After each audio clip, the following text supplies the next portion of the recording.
Signs grow that young black voters are going to show up for Harris.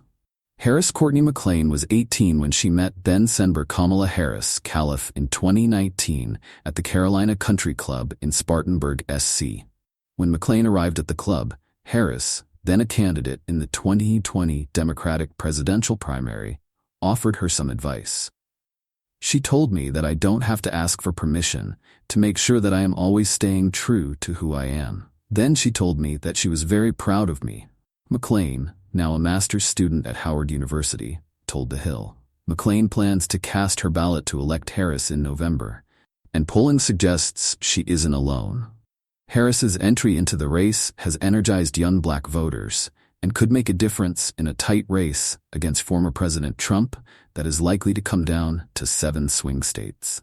A September Washington Post Ipsos poll of 1,083 black Americans found that 69% are absolutely certain to vote in November, an increase from 62% in April when President Biden sat at the top of the ticket. The number of black voters under 30 who say they are certain to vote in November increased by 15 percentage points since April. Among black women under 40, the number of voters who said they intended to turn out increased by 18 percentage points. The main reason, said Terrence Woodbury, founding partner of Haiti Strategies, is the shift from Biden to Harris. She closed a generation gap that we saw when Biden was at the top of the ticket, Woodbury said. One of the top issues for black voters going into November is the economy, according to polling from the NAACP. 60% of black voters younger than 50 said the economic conditions of the country are getting worse. For Danny Steele, addressing the economy means tackling the racial wealth gap.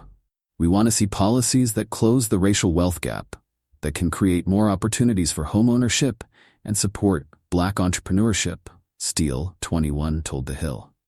Steele also wants to see policies that would reform the criminal justice system, meaningful changes to systemic racism and policing, and an expansion of voting rights protections.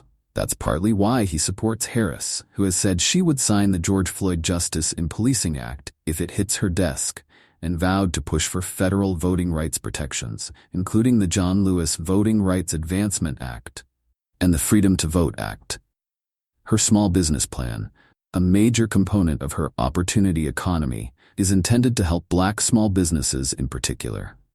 She challenges the status quo, showing our voices are being heard and are shaping the future, Steele said. I am more than excited. I will be part of history. I can tell my kids I was able to vote for the first black female president. Biden also supports the George Floyd and John Lewis legislation, but the way Harris speaks on some issues makes a difference for many voters. One such issue is abortion.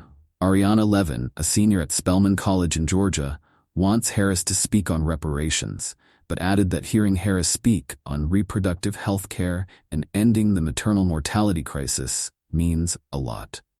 Black people are 3 to 4 times more likely to die from pregnancy-related causes than their white counterparts. Even if VP Harris doesn't have children, she has a sister who has children. She has stepkids who may one day have children, Levin said. She knows that there are large communities of people out there who need this kind of support, and she is actively trying to make it so that we people who want to have children, people who want to have accessible health care and affordable health care and good health care are going to receive that. A continuing weakness for Harris, relative to past Democratic presidential nominees, is black men, who former President Trump has repeatedly courted. Though the post-Ipsos poll found that 80% of black men support Harris, the NAACP poll found 1 in 4 under the age of 50 expressed support for Trump. Representative Stephen Horsford, D.Nev., chair of the Congressional Black Caucus, said Harris's record compared to Trump's should make it absolutely clear how black men should vote.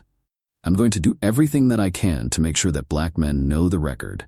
And when they know the record, and the choices between the two options, one that's about moving us forward or one that wants to take us back, I believe that black men, as all black voters, will choose Kamala Harris and Tim Walz on their ballot.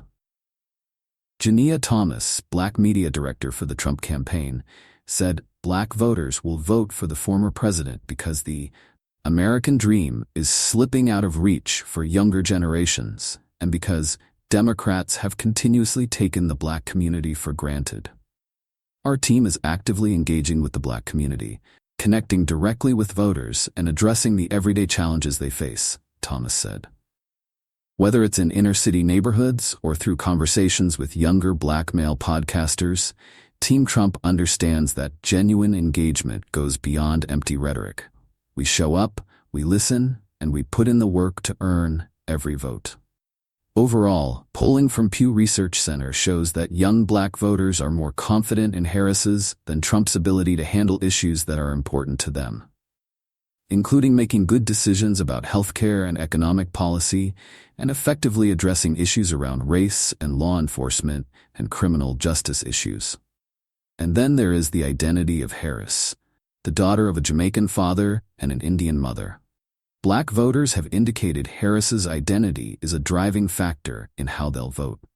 71% said it is very or somewhat important that Harris could become the first female president, while 64% said the same about her being the second Black and first ever Asian American president, according to the Post-Ipsos poll. When I was younger, I just barely remember the first Obama administration, and even that was revolutionary for me as a child, said Levin.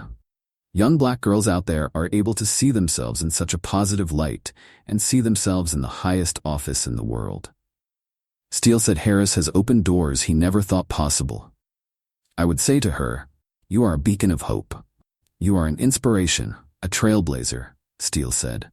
"If you can ascend to the highest office in the land and do what you're doing, why can't I?"